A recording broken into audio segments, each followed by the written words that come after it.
AMA has been encouraging Alberta consumers to eat local, cook local, do the backyard barbecue thing, and they said we need to come and pay a visit to you guys.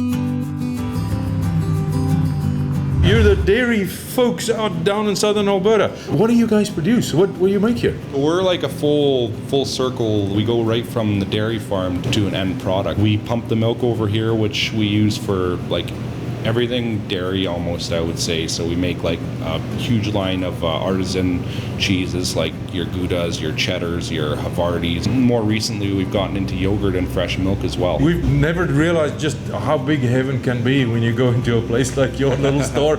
What do you call your farm? What is your business called? The dairy farm is called Hybrid Dairy, and the cheese plant is Crystal Springs Cheese, and we also have a brand called Bles Wold Yogurt. You guys do something quite unique. You do something called A2 milk.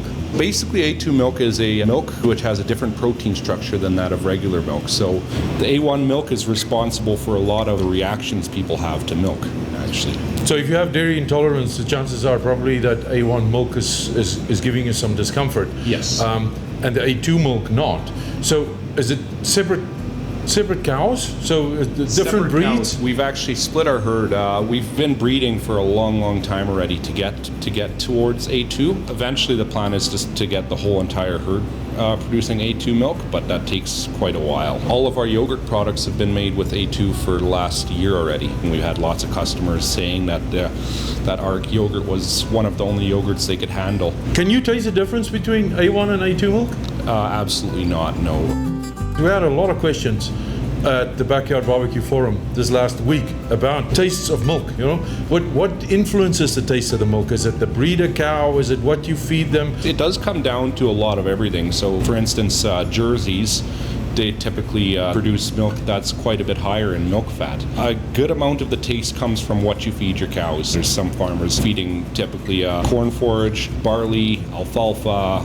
So is your cows eating local? Most of it comes out of our own field. 1/4 section isn't enough to feed 100 and some cows. The other field that we pull from is only a couple miles away as well.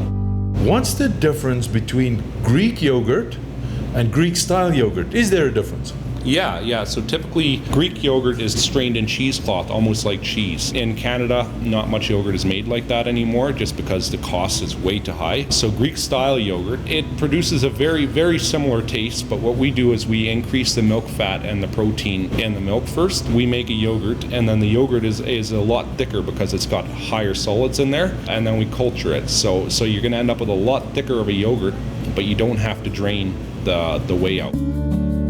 I'm a consumer, and sometimes the milk goes a little longer in the fridge. Do I just chuck it, or do I do something else with it? No, I never chuck milk. For example, we only give our milk a 2-week expiry date because we're trying to sell our milk fresh. It'll last much longer than 2 weeks if you wanted to. I'll use a smell test, and if it doesn't curdle in your coffee, it's fine, right? So to each their own. I'm not going to recommend you're drinking milk that's ready to sour. It's probably not going to do good things for you, but there are products like that. People do that in other parts of the world. I know in Africa, magao is one of the drinks that's actually made with sour milk.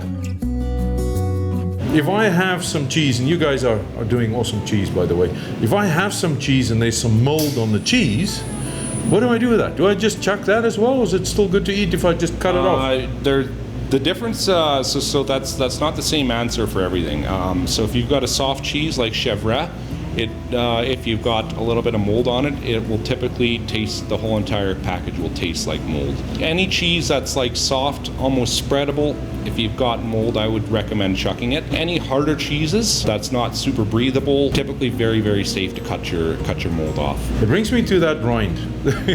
Yeah. That chewy bit that's stuck in your teeth sometimes is, which ones am I allowed to eat, which ones am I not? I know, for example, that Gouda is dipped in wax, isn't it?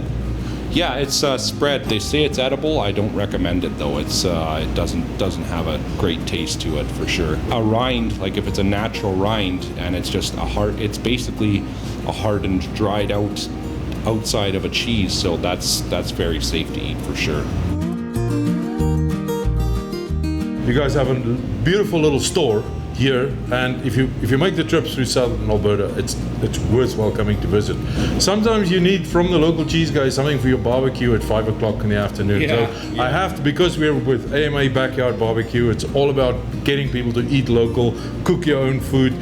support Alberta producers. So the big question we throw at everybody at the end of this conversation every time is, do you barbecue, and what do you like cooking on your barbecue? Steaks, hamburgers, stay away from the hot dogs myself. And what cheese do you put in your hamburger? A smoked cheddar on a burger, you'll never be disappointed.